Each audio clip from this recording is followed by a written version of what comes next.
Chapter 4 श्लोक number 5 सबने निकाल लिया होगा। तो अब इसमें से पढ़ सकते सेम है ना, तो मुझे बार बार बैक नहीं जाना पड़ेगा। तो इसमें क्या है कि हम कृष्ण की स्थिति जान रहे थे, देवताओं की स्थिति जान रहे थे। पहला था कांक्षणता कर्मणा स्थिति यदंत यह देवता। तो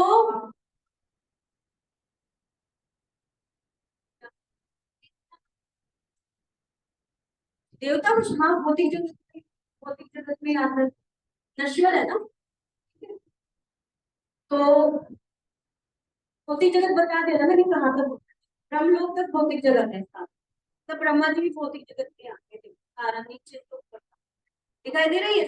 सब होते सबको एक ना एक दिन जाना है।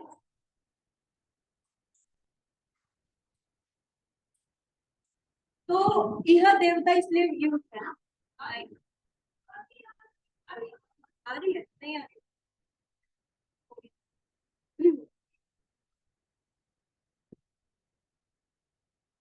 हरे कृष्ण। तो देवताओं की हमने पोजीशन जानी होगी। और क्या कहते हैं, हम देवताओं को क्यों बनाया गया, ताकि हम उनसे लेन देन कर सके, मतलब अपनी इच्छा की पूर्ति कर सके। और देवता कैसे, दुकानदार की तरह है। हम दुकान पे जाते हैं, दुकान पे क्या बोलते हैं हम डिसाइड करके जाते हैं मुझे इस दुकान पर मुझे सपोज क्या लेना है, फ्रूट्स लेना है। फ्रूट्स के लिए मैं फ्रूट की दुकान पे जाऊंगी, या मुझे और क्या लेना है, जो भी लेना है मुझे। सपोज कपड़े लेना तो कपड़े वाले की दुकान पे जाऊंगी, है ना। तो इस तरीके से हम डिसाइड करके जाते हैं भाई मुझे इस दुकानदार के पास जाना है, मुझे ये अलग चीजें खरीदनी है। तो क्या होता है, ऐसे देवता होते हैं। तो देवताओं के पास भी हम क्या डिसाइड करके जाते हैं, ये देवता मुझे ये देगा और ये देवता मुझे ये देगा। तो प्रभुपाद बताते हैं, प्रभुपाद क्या कहते हैं कि जैसे अगर मुझे ज्ञान चाहिए या नौकरी चाहिए तो मैं किसके पास जाऊंगी, बृहस्पति जी के पास। अगर मुझे काम मतलब उत्तम संतान चाहिए तो प्रजापतियों के पास जाऊंगी। सौभाग्य के लिए कुछ मैं किसके पास जाऊंगी, दुर्गा माता जी के पास। शक्ति के लिए अग्निदेव के पास। तो ऐसे ऐसे वो क्या हो गई, दुकानदार का रोल अदा कर रहे हैं। तो उसके लिए हमें क्या करना है, कर्मणा, हमें उचित उनको चीज देनी होगी, है ना। तो अब इसमें मंदिर बार ना नीचे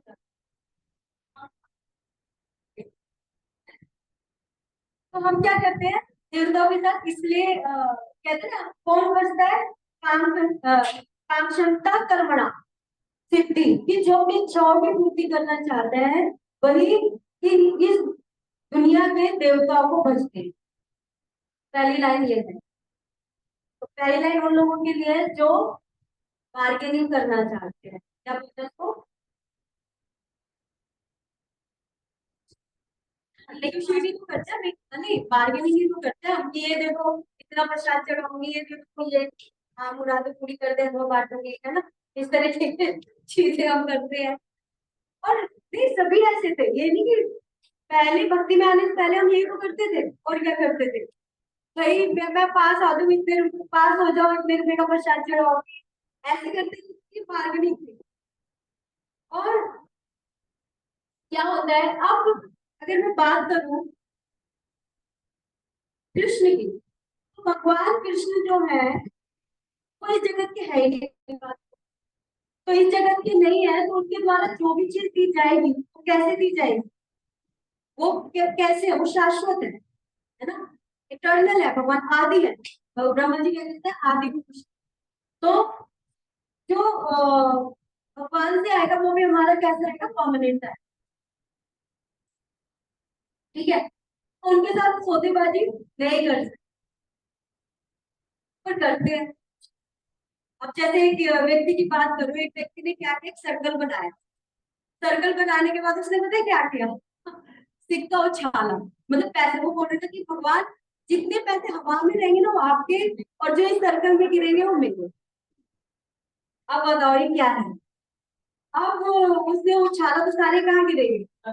इसका मतलब कुछ भगवान को देना चाहते नहीं, सिर्फ लेना ही चाहते। और ऐसे एक व्यक्ति क्या कहते हैं, भगवान जो भी प्रॉफिट होगा ना 50% आपका। और उसको कितने का फायदा हुआ, 50,000 का।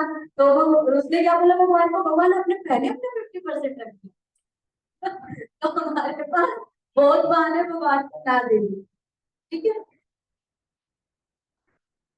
तो इस तरीके से जो देखते हैं वो क्या होते हैं, दुकानदार होते हैं, और हम क्या होते हैं, हम ग्राहक हैं। हम उनके पास जाते हैं।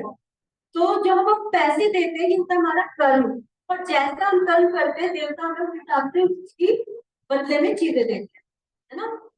कौन कौन रखता है मंडे के पास, सावन आने वाला है। तो रखना बुरी बात नहीं है, पर किस भाव से रख रहे हैं। सिर्फ भक्ति के लिए रखना, कृष्ण को पाने के लिए रखना, वो ठीक है। पर भौतिक चीजों के लिए रखना वो बेकार है। फिर देवता परेशान होते, ले जा, तो ले जा। इसमें कथा आती है, बहुत बढ़िया कथा आती है। क्या कहते हैं कि वृकासुर था। वृकासुर क्या करता था, वृकासुर ने एक बार नारद जी से पूछा कि कौन से तीनों देवों में, जो बड़े देवता है ब्रह्मा विष्णु महेश, इनमें से कौन सबसे जल्दी प्रसन्न होता है। नारद जी से पूछा, तो नारद जी ने कहा शिव जी आशुतोष है, बहुत जल्दी प्रसन्न होता है। तो इसके बाद उसने क्या किया, अग्नि जलाई, और उसमें क्या डालना शुरू कर दिया, अपने अंग काट काट के डालने शुरू कर दिया। अग्नि को मुख मानकर उसमें अंग काट काट के डालने शुरू कर दिए। अब भगवान शिव जी तो बहुत वो है, आशुतोष एकदम से आ गए। उनसे दुख देखा नहीं जा रहा था। वृद्धा से उतरा कि तुम क्या कर रहे हो, ये क्या करते जा रहे हो। उन्होंने कहा प्रभु मैं आपको प्रसन्न करना चाहता हूँ, इसलिए मैं ये अंग अपने काट काट के डाल। तो ऐसा शिव जी ने बोला, ऐसे मत करो, क्या चाहिए तुम्हें। तो मैं चाहता हूँ कि आप मुझे अमरता का वरदान। कहते मैं खुद अमर नहीं हूँ, मैं आपको कैसे अमर करूँ। तो कहते कि ठीक है, तो आप ऐसा कीजिए, मुझे ऐसा वरदान दीजिए कि मुझ तक मृत्यु न आए, कि जिसके भी सर पे मैं हाथ रखूं, वो ऐसा वरदान चाहता, जिसके भी सर पे हाथ रखूं क्या हो जाए, भस्म हो जाए। तो उनको भस्मासुर भी कहा जाता है। वृकासुर का एक दूसरा नाम क्या, भस्मासुर। तो देवता ने दे दिया, मतलब शिव जी ने दे दिया वो वरदान। अब जब ये वरदान दिया गया, तो अब सबसे पहले उन्होंने किसके पीछे पड़े, हो शिव जी के पीछे सर पे हाथ रख दिए। क्योंकि क्या होता है, यहाँ हम शिक्षा ले सकते हैं कि जब हम किसी योग्य योग्य वरिष्ठों से हम ज्ञान लेते हैं, तो सबसे पहले उन्हें ही अपना शिकार बनाते हैं। हम ही हम है, हम ही हम है, हम ऐसा सोचते हैं। तो ये जो कथा हमें शिक्षा भी देती है कि हमें अपने वरिष्ठों का हमेशा सम्मान करना चाहिए। हमें जिनसे जो मिला है वो हमेशा उच्च पद पर ही रहेंगे, हम उनको कभी भी ओवरकम नहीं कर। तो ये शिक्षा मिलती है इस कथा से। और दूसरी बात, देवता क्या करते हैं, हमारी इच्छा से हमें पर दे तो देते हैं, पर वो हमारे लिए कितना लाभकारी है उससे उन्हें कोई मतलब नहीं होता। पर कृष्ण क्या होते हैं, एक माँ की तरह होते हैं। कृष्ण सोच समझ के देते हैं। जैसे एक माँ होती है ना, मुझे जैसे कोल्ड है, मेरी मदर मुझे आइसक्रीम खाने नहीं देगी, है ना। या किसी बच्चे को कोल्ड होगा, उल्टा एक लगा भी देगी कि भाई तू आइसक्रीम नहीं खाएगा। तो इस केस में वो क्या करते हैं, हमें इस बार सामने वाले को लगेगा अरे कितना बुरा कर दिया इस बच्चे के साथ, आइसक्रीम खाने की मदद। पर ये नहीं पता अंदर की बात क्या है कि ये खाएगा तो और बीमार हो जाएगा। तो ऐसे है कृष्ण, तो सोच समझ के वरदान देते। अगर देवता वरदान भी देते हैं तो वो भी कहाँ से आता है, भगवान ही देते हैं। कि वो भगवान के सेवक है। अगर आप किसी सेवक को ये बोलो, अगर एक रिक्शा वाला जा रहा है, छोटा सा एग्जाम्पल, रिक्शा वाला जा रहा है और आप उसको बोलो आप तो भाई प्रेसिडेंट हो प्रेसिडेंट, वो लगा आपको क्या देगा, वो एक चपाटा दे देगा। क्यों दे देगा? उसको लगे मैं अपनी प्रेसिडेंट में चला रहा हूँ, मैं रिक्शा चला रहा हूँ। ऐसे ही हमें क्या करना चाहिए, देवताओं को कभी भी भगवान के बराबर और उनसे ऊपर नहीं मानना। ठीक है, तो हम अगर ऐसा करते हैं तो हम कौन सा अपराध करते हैं? दूसरा नाम अपराध। वो क्या है? शिव ब्रह्मा आदि देवों को भगवान नाम के समान एवं उनसे स्वतंत्र, साफ साफ उसमें नाम अपराध है। ठीक है, तो आगे क्या कह रहे हैं? वे कभी, कृष्ण एकमात्र परमेश्वर है और सभी देवताओं को इस भौतिक जगत का प्रबंध करने के लिए शक्तियां प्राप्त है। ठीक है, किससे आ रही है शक्तियां? कृष्ण से। शक्तियां कहाँ से प्राप्त करते हैं? देखो शब्द यूज क्या, प्राप्त है, इसका मतलब कहीं कोई ना कोई सोर्स है, तो वो सोर्स है कृष्ण। ये देवता जीवात्माएं हैं, मतलब नित्य नाम है, जिन्हें विभिन्न मात्रा में भौतिक शक्ति प्राप्त है। वे कभी परमेश्वर नारायण विष्णु या कृष्ण के तुल्य नहीं हो सकते। जो व्यक्ति ईश्वर तथा देवताओं को एक स्तर पर सोचता है वह नास्तिक या पाषंडी कहलाता है।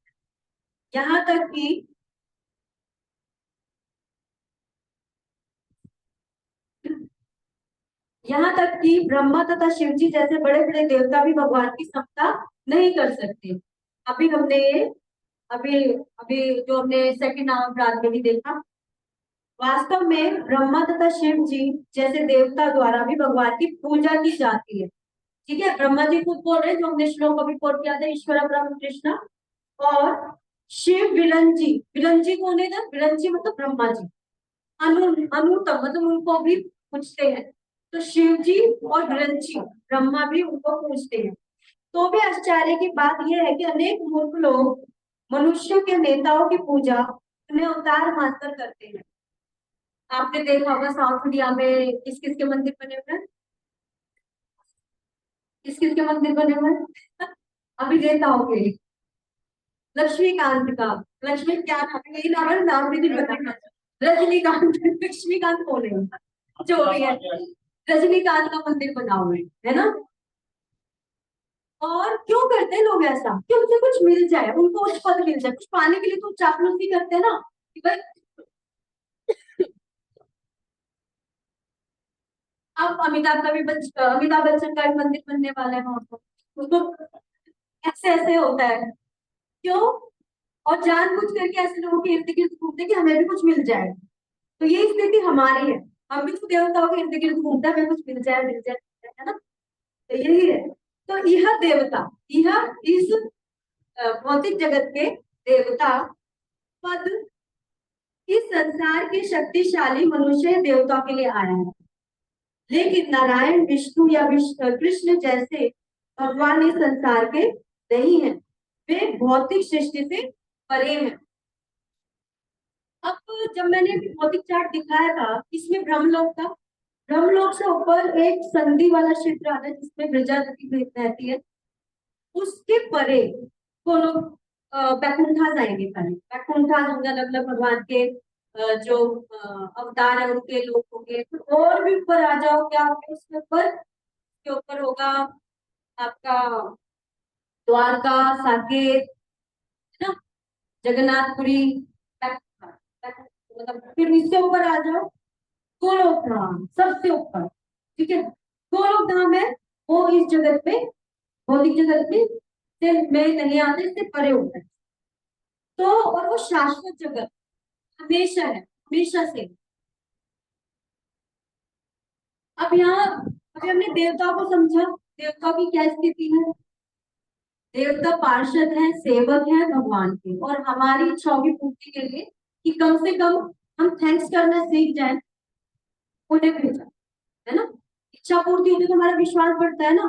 भाई नौकरी लग गई, हमें बोला बृहस्पति के पास रख लो, रख लिए, नौकरी लग गई तो विश्वास बढ़ गया, जेब ढीली थी, पैसे निकाले, तो थैंक्स करने की हैबिट आ गई। तो धीरे धीरे मेरा एलिवेशन होगा, फिर हम भगवान की सत्ता में विश्वास करने लगते हैं।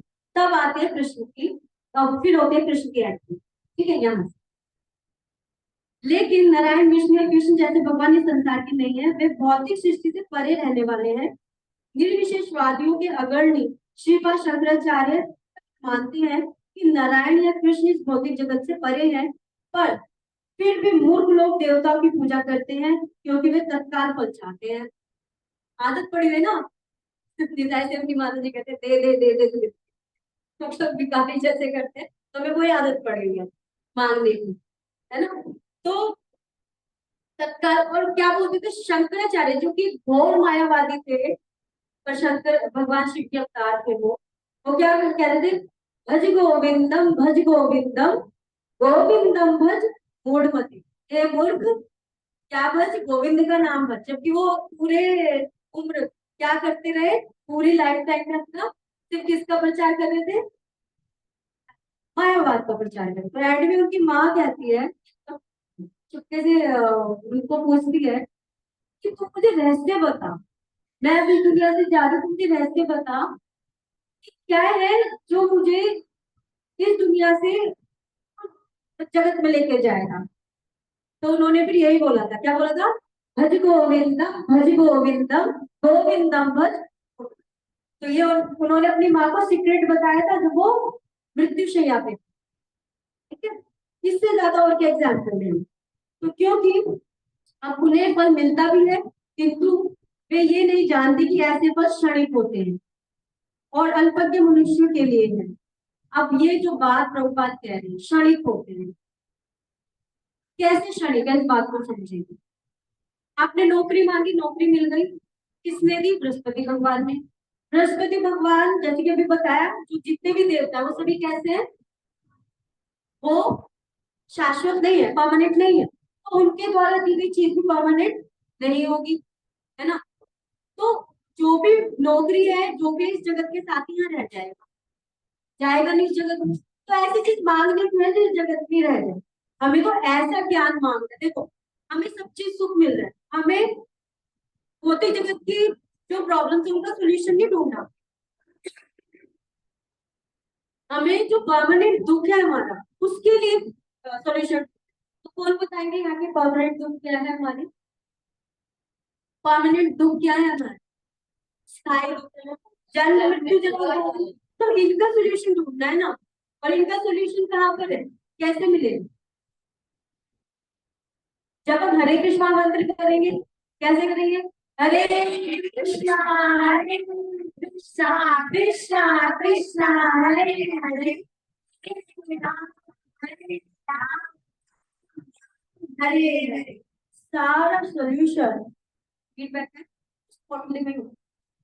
पूरा सोल्यूशन एक्चुअली वो सब भगवान की गोपियां हैं। इवन जो छोटा सा मंत्र होता है ना, वो शिव जी होते हैं, जो सबसे छोटा मंत्र होता है। अब उसका वो देखोगे ना बनावट, तो पहले भगवान की अष्टगोपियां होगी, फिर उसके बाद दूसरी गोप जो अलग अलग गोपियां, फिर गोप सखा, फिर और भी जो देवता वो, फिर एंड में शंकर जी। ठीक है, तो सब चीजें उस माला में, बस सोचो सिर्फ, तो everything is in your beat bags. Golok Dham है वो पूरा, गोलोक धाम वही है हमारा, उसी में सब कुछ। ठीक है, तो इस तरीके से,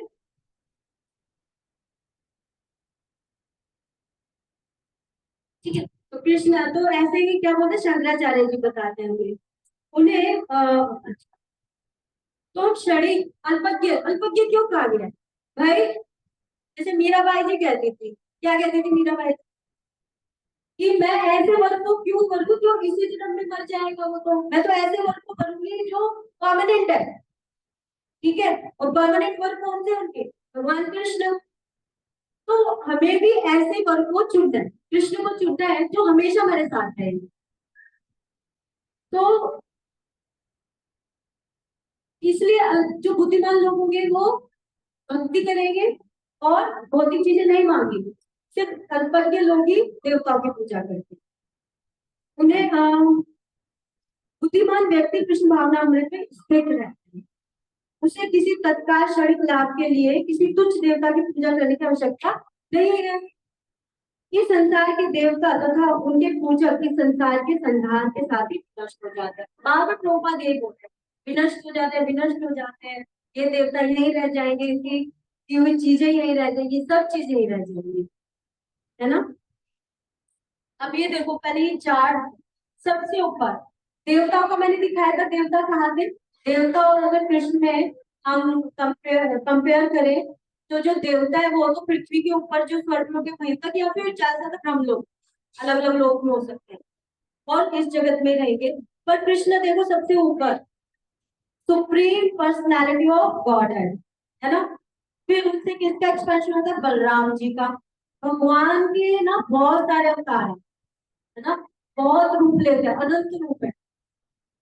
एते चांश कला पुरुषा कृष्णस्तु भगवान स्वयं इंद्रियादि व्याकुलम लोके वृणन्ति युगे युगे। कि भगवान अपने अंश मतलब उनके कला के रूप में, कला मतलब उनके रूपों के रूप में अवतार लेते हैं और क्या करते हैं? लोगों के दुखों को हरते हैं। ठीक है, तो इस प्रकार से भगवान के अगर इसमें चार्ट के हिसाब से चले तो उनके लीला अवतार होते हैं, जैसे कुर्म अवतार हो गए, अवतार हो गए, जिन्होंने लीला की, ये सारे राम जी हो गए, लीला अवतार हो गए। और अगर बात करें उसमें, फिर उनके पुरुष अवतार होते हैं, है ना, अनेक अवतार होते हैं उनके। पुरुष अवतार में कौन कौन से पुरुष अवतार कौन बताएंगे जी? पुरुष अवतार भगवान के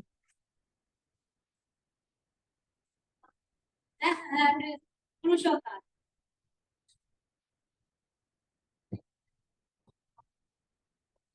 पुरुष अवतार ऐसे नहीं बोलना माता जी, एडिट कीजिए और फिर मैं यस को मैं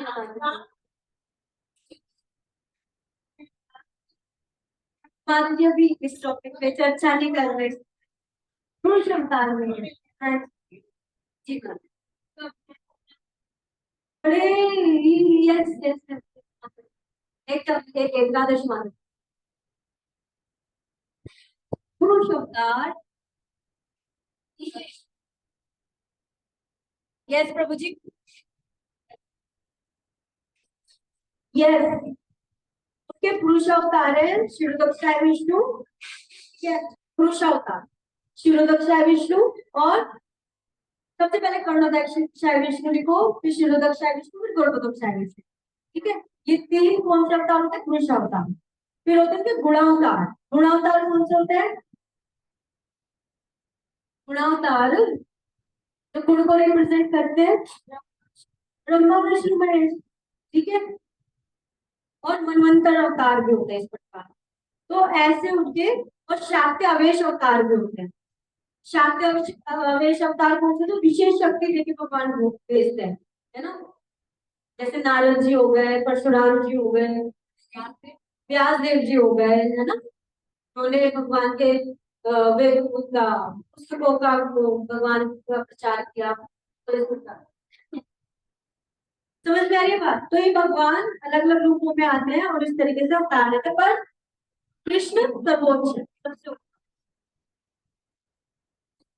ठीक है, ये सारा इसमें है, देखो गुना, ये पुरुष अवतार हो गए, गर्भोदक्षाय विष्णु, शिरोदक्षाय विष्णु। ठीक है, विराट पुरुष, या हम इसको क्या बोलते हैं? शिरोदक्षाय विष्णु। फिर नीचे आते हैं Lord Brahma and Lord Shiva, ये गुण अवतार में होते हैं, और विष्णु जी। ठीक है, लीला अवतार में सारे 10 अवतार होते हैं हमारे। केशव द्रिका कुर्म शरीरा, जय जगदीश, केशव द्रिका दीन शरीरा, है ना। तो ये सारे लीला, समझ में आ रही है बात। अब भगवत गीता, अब भगवान कृष्ण जो है उनकी पोजीशन की बात हम कर रहे थे, तो इसमें क्या बता रहे हैं? देखो भगवत गीता में क्या बोल रहे हैं, मत्ता पर तरम पर, मत्ता पर तरम नान्यत् किंचित अस्ति धनंजया मयि सर्वम इदं प्रोतम पुत्रे मणि गणाधि। मतलब क्या कहना चाह रहे हैं भगवान इधर? हे धन के विजेता धनंजय, धनंजय क्यों बोला जाता है? धन के विजेता। हे धनंजय, मुझसे श्रेष्ठ कोई सत्य नहीं है। सब कुछ मुझ पर टिका हुआ है जैसे मोती धागे में पिरोता है। तो भगवान खुद भगवत गीता के सातवें अध्याय के 7वें श्लोक में बात बोलते हैं, ठीक है, कि मैं ही सबसे ऊपर हूँ। और किसी ने बोला है कि मैं भगवान हूँ? शिव जी ने बोला है मैं कोई भगवान हूँ? ब्रह्मा जी ने बोला है? सिर्फ कृष्ण ने बोला। जीसस क्राइस्ट ने बोला है? नहीं बोला। मोहम्मद साहब जी ने बोला है? नहीं बोला। मोहम्मद साहब क्या बोलते थे? I am messenger of God. Jesus Christ क्या बोलते थे? I am son of God. सिर्फ कृष्ण ने ही बोला। क्या वो कमेंटी थे उन्होंने ऐसा बोला? भाई वो चाहते थे कि लोगों को पता लगे असली पोजीशन क्या है, उनका उद्धार हो, वो सीधा मेरी शरण में इधर उधर ना भटके। बस ये एक रीजन था, भगवान खुद कहते कि मैं ही, ठीक है। अब जो लोग देवी देवताओं की पूजा, चलो इन पे तो हम नहीं जाएंगे, वैसे भगवत गीता का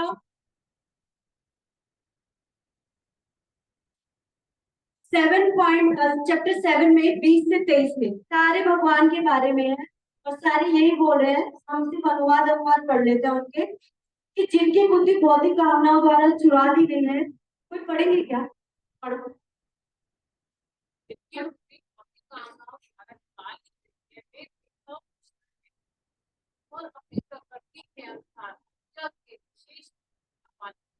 ये भगवत गीता के साथ ये 20वां श्लोक है 7वें अध्याय का। आगे भगवान कुछ और क्या बोल रहे हैं? अनुवाद पढ़ो। हे परमात्मा, मैं परमात्मा के रूप में प्रत्येक व्यक्ति के हृदय में विद्यमान, जैसे ही कोई व्यक्ति किसी देवता की पूजा करने की इच्छा करता है, मैं उसकी आस्था को स्थिर कर देता हूँ, ताकि मैं विशेष देवता की भक्ति में लीन हो सके। ठीक है, तो भगवान हमें ही ऊपर उठाने के लिए विशेष चेतना दे देते हैं। जैसे कोई हनुमान जी की पूजा कर रहा है, कि ठीक है, तो उसके उद्धार के लिए कि धीरे धीरे हनुमान जी की पूजा करेंगे, और जब निस्वार्थ भक्ति हो जाएगी तो हनुमान जी हाथ पकड़ के मेरे हाथ में, मतलब कृष्ण के हाथ में दे देंगे। ठीक है, तो जानबूझ करके भगवान पर्टिकुलर देवताओं में उनकी आस्था को स्थिर कर देते हैं। ये भगवान को कह रहे हैं। ये 21वां श्लोक है 7वें अध्याय। ठीक है, अब ये जो लोग हैं जो देवताओं को मानते हैं, उनकी क्या गति होती है, ये भगवान खुद बता रहे हैं। ठीक है, वो कौन सा श्लोक है? 9वें अध्याय का 25वां श्लोक। क्या बोल रहे हैं? यान्ति देवव्रता देवान्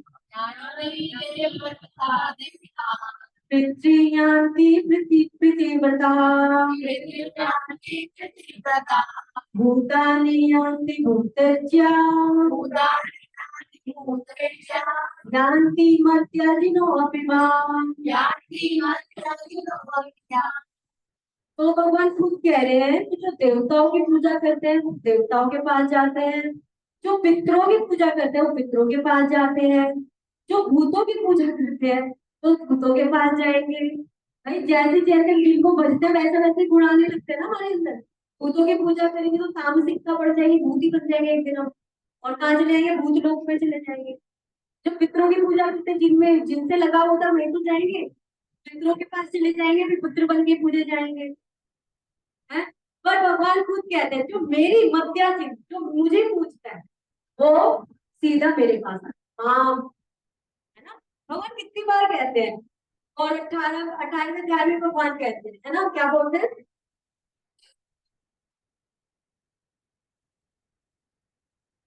अच्छा, क्या बोलते हैं 18वें अध्याय में?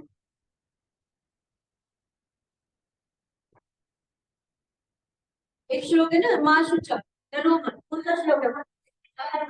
हाँ, सर्वधर्मान् परित्यज्य माम एकम शरणं व्रज अहम त्वं तत् पापेभ्यो मोक्षयिष्यामि मा शुचा। भगवान खुद कह रहे हैं भैया मैं तुम्हारे सारे पाप ले लूंगा, डरो मत। पर हम क्या करते हैं? डरते हैं। क्यों डरते हैं? डर का कारण क्या है? विश्वास नहीं। डर का कारण है कहीं हम सन्यासी न हो जाए, पहला डर। दूसरा डर भगवान के बारे में कि हमसे कुछ छीन ना ले, सब कुछ हमें किम कर ना बना दे। तो हमें पूछना पड़े किम कर का मतलब क्या होता है? किम मतलब क्या, कर, और कर मतलब करूं। किम करूं ना बन जाऊं मैं, कि मैं हमें पूछना ना पड़ जाए कि क्या करूं क्या करूं। तो इसलिए डरते हैं हम लोग। तो भगवान कहते डरो मत। एक बार बताओ, अगर भगवान किंकर बनाते, प्रभुपाद ने तो सब कुछ त्याग दिया था भगवान के लिए। प्रभुपाद, शिला प्रभुपाद कहाँ गए थे? बाहर चले गए थे। 40 रुपए थे उनके, 40 रुपीज ओनली। और उन्होंने 108 मंदिर बना दी। तो जहां नारायण माता लक्ष्मी रहती है, तो कोई यहाँ पे वो नहीं होता, गरीब नहीं हो सकता। भगवान को ऊपर भगवान भाव देख रहे हैं कि किस भाव से ये त्याग रहा है। कि ये जो चाह रहा है संपत्ति, ये अपनी इंद्रिय तृप्ति के लिए चाह रहा है या फिर मेरी सेवा के लिए चाह रहा है। तो जब उसकी अपनी इंद्रिय तृप्ति के लिए होती है ना लक्ष्मी, तो भगवान छीन लेते हैं। एक और एग्जाम्पल है, कौन बताएंगे वो एग्जाम्पल जिनको भगवान ने बहुत रिच कर दिया? Sudama ji, very good. सुदामा जी को भी उन्होंने सब कुछ दे दिया, क्योंकि उनकी कोई इंद्रिय तृप्ति की इच्छा थी नहीं। तो यहाँ से डरने की कोई बात नहीं है, माँ शुचा, डरो मत, भगवान कह रहे हैं। ठीक है, डिपेंड करता है आपका भाव। कृष्णा इज भावग्राही जनार्दना।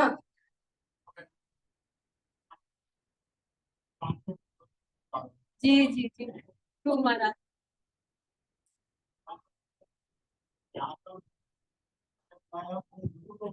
जी प्रभु। ठीक है, तो आगे भी भगवान क्या कह रहे हैं, 7वें अध्याय के ही अगला श्लोक है इसका। क्या कह रहे हैं? एक्चुअली इसमें ना क्लियर नहीं है प्लीज, चलो जिस भी पढ़ लेते हैं क्या कह रहे हैं श्लोक। ये कह रहे हैं ये पढ़ लिया था ना, जिसकी बुद्धि भौतिक कामनाओं द्वारा चुरा ली गई, हो गया था।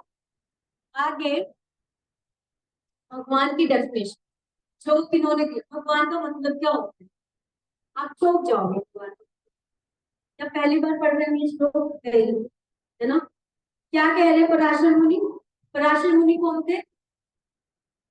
पराशर मुनि कौन थे? पराशर मुनि जी ने ये परिभाषा दिया भगवान की। पराशर मुनि जी शिला व्यास देव जी के पिता।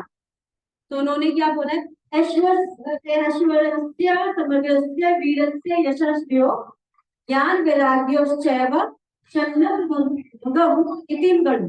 कि भगवान का अर्थ है कि वह जिसके पास ये 6 ऐश्वर्य पूर्ण रूप से हो, सभी धन, सभी बल, सभी यश, सभी ज्ञान, सभी सौंदर्य, सभी त्याग। मतलब ऐश्वर्य और धन, बल, यश, ज्ञान होने और सौंदर्य होने के बावजूद भी वो क्या हो? वैराग्य, खुद से विरक्त हो, वैरागी हो, त्याग की भावना हो, वो है भगवान। बोर तो नहीं हो रहे ना सब? ठीक, ठीक है। तो ये होते हैं भगवान। एक बार बताओ, अगर मैं बल की बात करूं, भगवान की कितनी हजार रानी आती? 16,108। 16,000 रानी। अगर मैं बात करूं कितने महल थे उनके? 16,000। 16,108 रानियों, ये तो हो गया उनका ऐश्वर्य। ऐश्वर्य महल क्या होता सब रानियों को। आज के जगत में एक पुरुष दो पत्नियां नहीं रख सकता, ये हो गए। और भगवान ने कितनी रखी थी? 16,108। क्या किसी देवता ने रखी इतनी पत्नियां? नहीं रख। कितना ऐश्वर्य है ही नहीं उनका, सिर्फ कृष्ण का ही है। और उन रानियों से, उनको कितने पुत्र थे एक रानी से? 10 पुत्र थे। एक एक पुत्री भी थी, यस माधुरी। ठीक है, आप मल्टीप्लाई कर दो 16,108 को 10 से, तो कितने हो गए? ये है भगवान का बल और शक्ति। ठीक है, तो ऐसे भगवान जिनकी लाखों में तो उनके बच्चे हैं, क्या किसी देवता के हैं? क्या किसी मनुष्य के हैं? नहीं। तो भगवान जितना कोई बलशाली और सौंदर्य, भगवान खुद अपने आप को शीशे में देखते थे बेहोश हो जाते थे, हमें इतना सुंदर हूँ, ये हालत है। भगवान ऐसे करते, एक बार जल के किनारे खड़े थे, देख लिया अपने आप को बेहोश हो गए, तो इतना सुंदर। तो ये कृष्ण है। तो उन जितना बल, सौंदर्य, यश किसी का नहीं होता, है ना? और उसके बावजूद भी भगवान सब कुछ छोड़ के चले जाते हैं। वैरागी, कोई अटैचमेंट नहीं है किसी से भी। तो कृष्ण की ये पोजीशन, ये होते हैं भगवान। क्लियर है? तो ना तो कोई देवता उनकी बराबरी कर सकता है और ना ही कोई मनुष्य। मनुष्य को तो छोड़ ही दो, जब देवता ही नहीं करेगा तो है ही किसके। क्लियर? आ गया कुछ? लास्ट श्लोक। वापस आ जाते हैं। तो आगे क्या कह रहे हैं श्रील प्रभुपाद?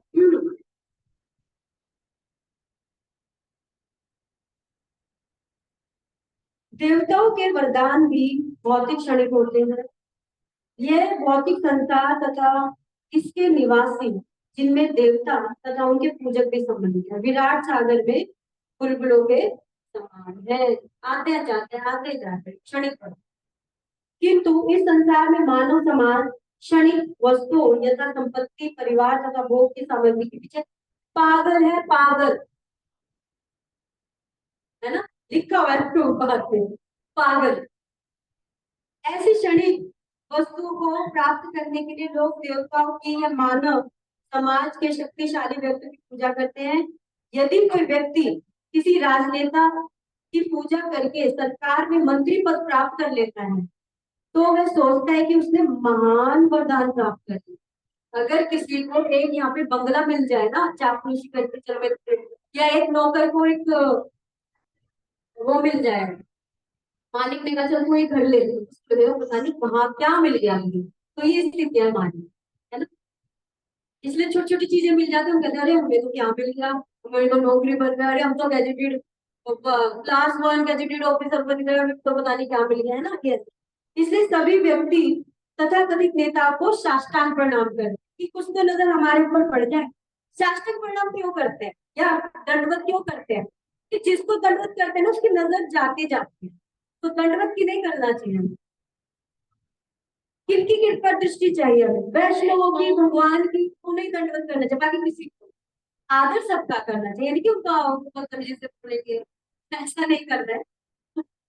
तो भगवान को आदर और सम्मान मतलब प्रणाम करना है, उनको भी आदर और सम्मान देना है, ठीक है?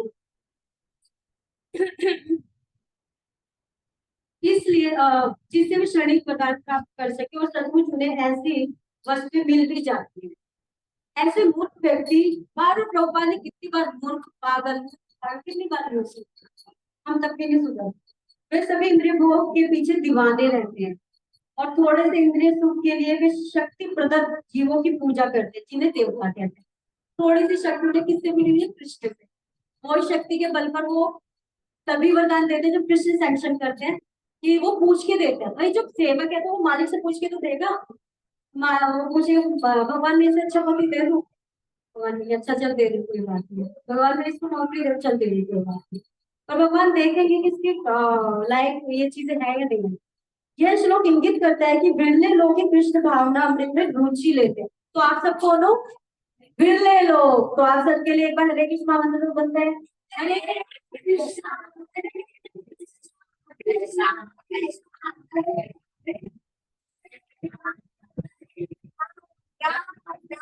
हरे हरे।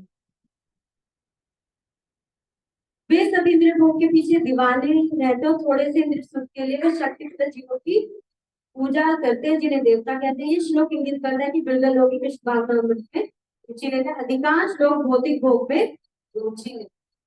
फलस्वरूप में किसी ना किसी शक्तिशाली व्यक्ति की पूजा करते हैं। क्यों करते हैं? भगवान में आस्था की, भगवान की पूजा क्यों नहीं करना चाहते? उनको लगता है कि यहाँ तो भाई हमारी सुनी नहीं जाएगी, कृष्णा तो बिल्कुल चेक करके देंगे सब चीज। तो वो कहाँ जाते हैं? देव का जल्दी जल्दी मिल जाए, जहाँ चमत्कार दिखाते हैं वहां जल्दी जाते हैं, जहाँ पे चमत्कार दिखता है, वहां चमत्कार भी दिखाता है। इसी भौतिक जगह यही रह जाएगा इस भौतिक शरीर के साथ, ठीक है?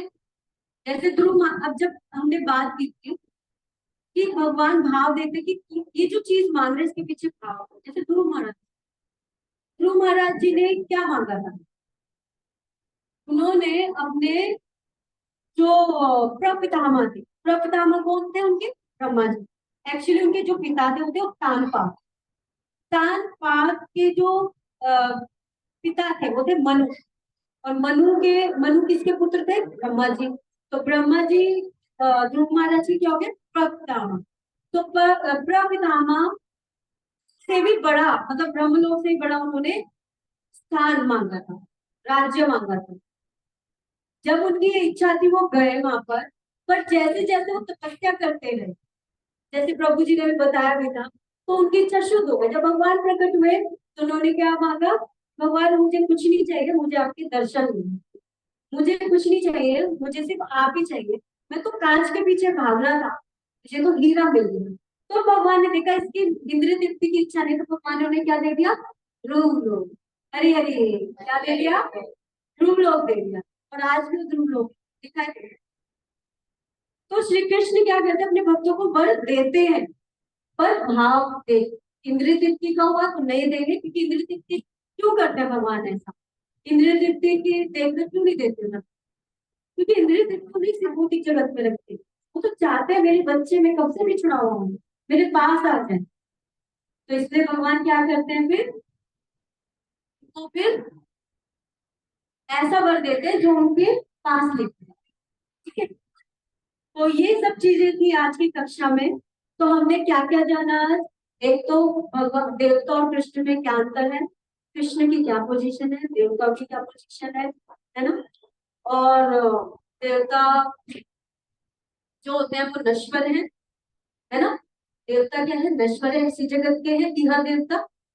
जो दूसरी लाइन जो क्षिप्रम ही मनुष्य लोग सिद्धिर भक्ति कर्म, जो दूसरी लाइन है वो उन भक्तों के लिए है जो केवल और केवल क्या चाहते हैं, भगवान की पूजा करते हैं। पहली लाइन किसके लिए थी इस श्लोक की, उन लोगों के लिए जो अपनी इच्छा पूर्ति के लिए देवताओं की पूजा करते हैं। और जो दूसरी लाइन है वो उन लोगों के लिए है जो क्या करते हैं, भगवान की पूजा करते हैं, भगवान को सिद्ध प्राप्त करते हैं। ठीक है, तो आज आज के लिए इतना ही। फिर आपको प्रश्न जिज्ञासा, प्रश्न, यस।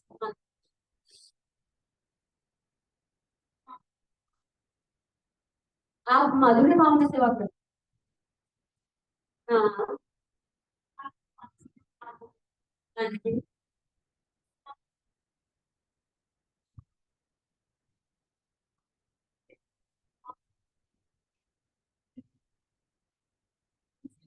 हाँ, हमारे सारे आचार्यों के नाम है, हाँ। कौन कर रहे हैं, हाँ हाँ हाँ हाँ।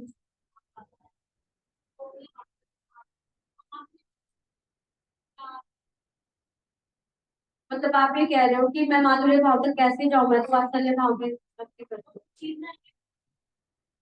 माधु जी, ये भाव ना ऐसा होता है, देखो अ, हम किस 5 भाव में भक्ति करते हैं, है ना। शांत रस में करते हैं तो शांत रस से थोड़ा ऊपर आ जाते हैं, तो हम किस में करते हैं, दास्य भाव में भक्ति करते हैं। थोड़ा और ऊपर आ जाते हैं तो हम वात्सल्य भाव में भक्ति करते हैं, तो सॉरी सखा भाव में करते हैं। थोड़ा और ऊपर आ जाते हैं तो वात्सल्य भाव में। तो चैतन्य महाप्रभु जी ने माधुर्य भाव को सबसे उच्च बताया, क्यों बताया, क्योंकि माधुर्य भाव में ये सभी रस आ जाते हैं, सभी। उसमें आप मित्र की तरह भी रहोगे, बच्चे की तरह भी आप कर सकते हो, भगवान को कर सकते हो, फैमिली कर सकते हो, इस तरीके से। और क्या कर सकते हो, दास्ते तो है सभी रसों में, हमारा दास्ते का तो मिश्रण रहता ही है, कि हम हमेशा सेव के पे करते हैं। तो जब हम कहते हैं हर एक रस अपने आप में पूर्ण है, वो ऐसा नहीं है जैसे जैसे यशोदा माता जी थी, वो वात्सल्य भाव में भक्ति करती थी। ठीक है, तो जब वो वात्सल्य भाव में भक्ति करती थी तो उनको ये नहीं था कि वो माधुर्य भाव में जाओ मैं नीचे हूँ, मतलब ऐसा कुछ, पूर्ण है वो उनके, उसी में संतुष्ट है। ठीक है, आप संतुष्ट हो उस रस में, बस कोई दिक्कत ही नहीं है फिर तुम्हारा। सबका अपना अपना भाव होता है ना, हमारा सबका एक स्वरूप है, सबका वो है भाव है, वो जिसे स्वरूप सिद्धि बोलते हैं। खैर अभी वो चीज से बहुत दूर है, पर धीरे धीरे जब हम निरंतर मौलिक साधना करते हैं, जपा करते हैं, तो हमें वो स्वरूप सिद्धि होने लगती है, तो हमें अपने रूप का ज्ञान होता है कि हमारा नाम है क्या है। ठीक है, तो कोई भी रस जब अपने आप में पूर्ण है, डिपेंड करता है आप किस भाव में हो। वैसे इस कौन में माधुर्य भाव भी है, और दास्य रूप में हम उसमें सेवा करते हैं। ठीक, और किसी? Yes, yes done.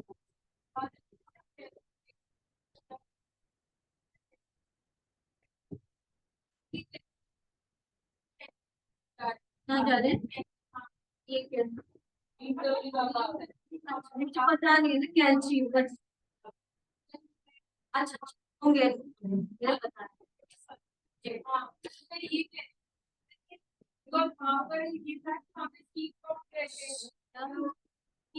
अच्छा, स्ट्रीट जॉब्स।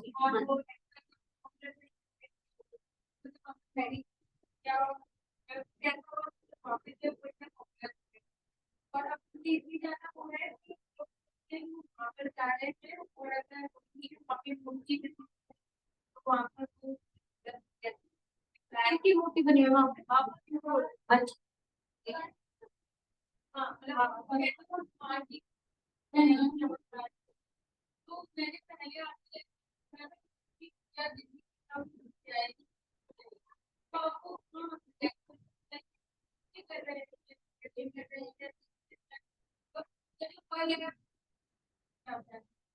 यज्ञ करते थे।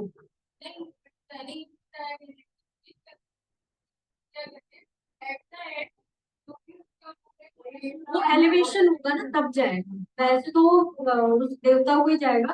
पर धीरे धीरे जब हम थैंक्स करना सीख जाते हैं, ग्रेटिट्यूड की हमारे अंदर भावना आती है, तो तब हम भगवान तक, हम कहते हैं ना एक।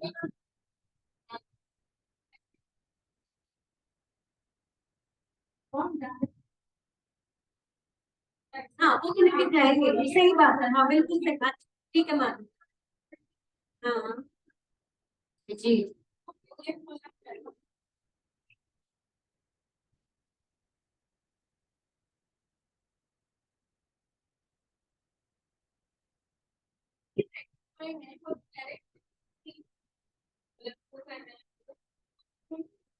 क्या करती मैं?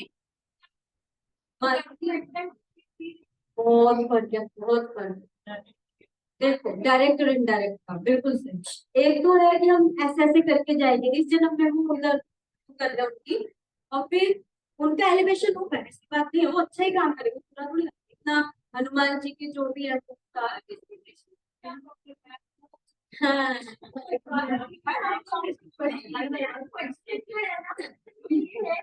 हाँ, कृष्ण को प्रॉब्लम है, मैं बताऊंगी क्यों प्रॉब्लम है। जी बिल्कुल मानव।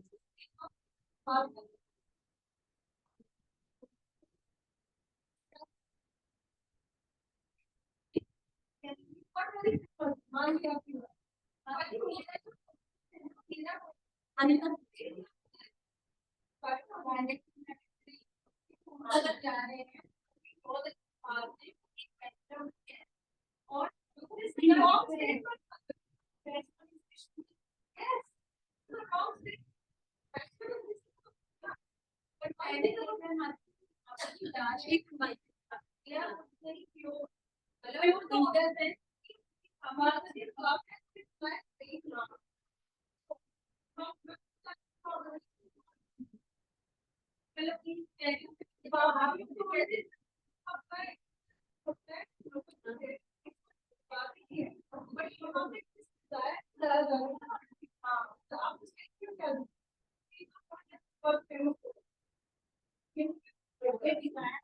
डिजायर है।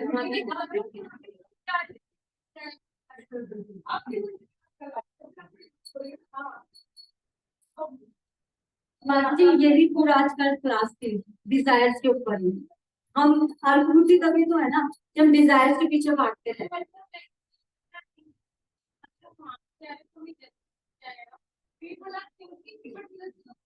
सुख मिलता है।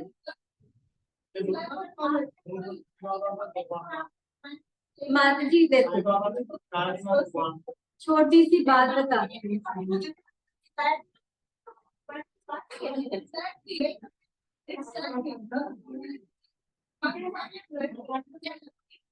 ये हमारे टेलीविजन का ना पड़ाव है, जैसे देवी देवताओं को भजना। ये देखो, कोई शिव जी की पूजा कर रहे हैं, कोई माता वैष्णो की पूजा कर रहे हैं, दुर्गा माता जी की पूजा कर रहे हैं। गलत कर रहे हैं वो? नहीं, गलत थोड़ी ना, सही कर रहे हैं। पर यहाँ पर उनकी क्या होता है, यहाँ पे भौतिक इच्छाओं के लेवल पे कर रहे हैं वो। मुझे घर, अभी यही तो समझा है पूरा कि हमें ये मिल जाए, ये मिल जाए, है ना। इधर तक ही रहते हैं, ये इच्छा है परमानेंट।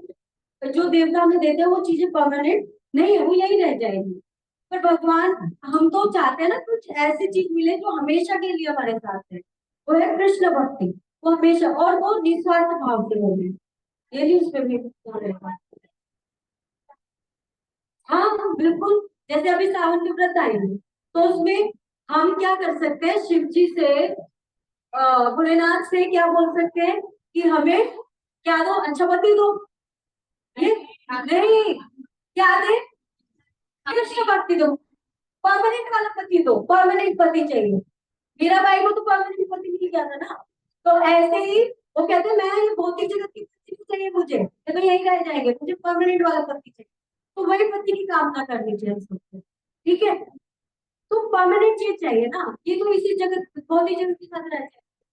बस यही है माता जी, टोटल कंक्लूजन यही है। कृष्णा खुद बोल, मतलब इसलिए बालक बोलते हैं, उनको चिंता है हमारी। तो कभी देवताओं को भेज रहे, भैया इनको कुछ सुकृतियां मिल जाए तुम्हारी सेवा करके, कि मेरे पास आ जाए। शिव जी, जो शिव भक्त होते हैं उनको एंड में जब वो निस्वार्थ भक्ति करते हैं, शिव जी क्या करते हैं, वो भक्ति दे देते हैं।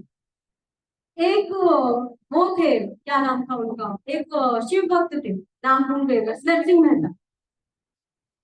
नरसिंह मेहता ही ज्यादा पुरानी बात नहीं है, वो बहुत तगड़े वाले शिव भक्त थे। और वो क्या करते थे, इतने अच्छे भक्त थे कि शिव जी को इस कलयुग में भी साक्षात प्रकट हो गए उनके साथ। मतलब साक्षात प्रकट हो गए। तो शिव जी तो अब देवता है, तो देवता क्या बोलते हैं, हे मानव क्या इच्छा है तेरी, ये बोलते हैं, वो बिना वरदान दिए जाएंगे नहीं, क्योंकि भगवान की ये सेवा ही उनको ये दे रखी है। तो कहते हैं, भाई मैं नहीं चाहिए मुझे कुछ भी, मुझे तो आपके दर्शन हो गए, बस मुझे यही चाहिए। कहते नहीं भाई, वरदान तो तुम्हें मांगना पड़ेगा, और मांगना ही पड़ेगा, मतलब ठीक है। तो कहते हैं भगवान, फिर कहते प्रभु मुझे आप अपनी सबसे प्रिय चीज दीजिए। तो पता है उन्होंने क्या किया शिव जी ने, कैसे,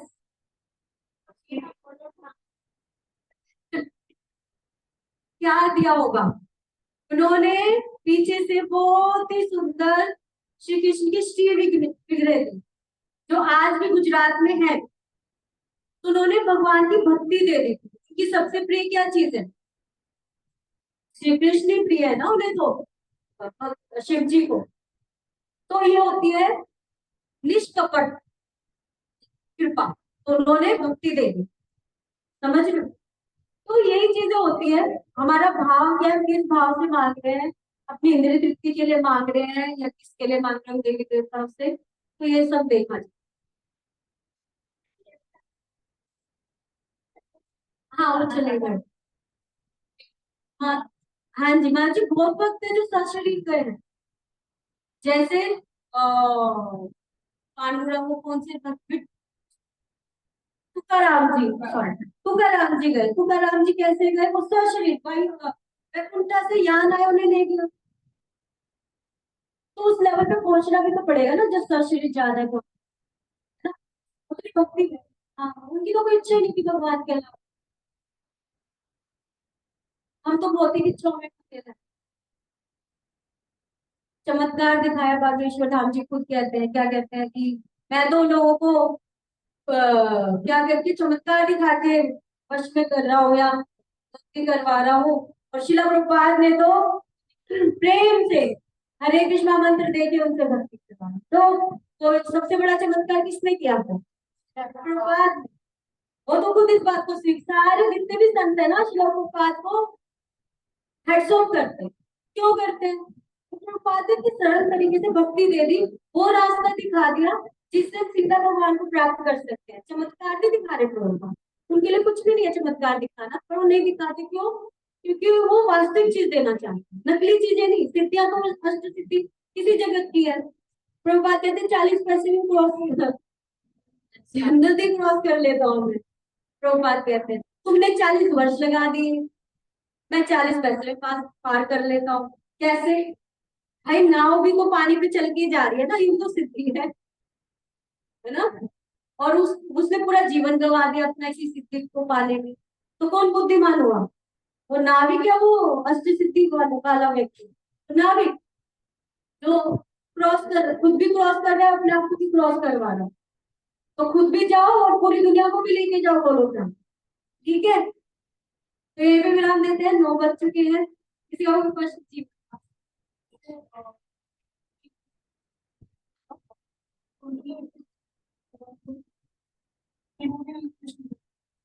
हाँ बिल्कुल, कृष्ण भक्ति कर सके ना, भक्ति आ गई ना मन की, बिल्कुल कर सकते। भक्ति को नहीं छोड़ना, भक्ति बीच में रहनी चाहिए। भगवत गीता में भी बीच में ही है, नहीं मतलब हमारे सेंटर में नहीं, हमारी हर चीजों की सेंटर में रहनी। वैसे तो भक्ति सबसे ऊपर है, और कृष्ण भी हमारे सेंटर रहने चाहिए हर चीज। श्री श्री राधा राधे रमन जगन्नाथ बंदे सुभद्रा महारानी की जय, कृष्ण बलराम की जय, निताय की जय, जगत गुरु श्री प्रभुपाद की जय। हो गया?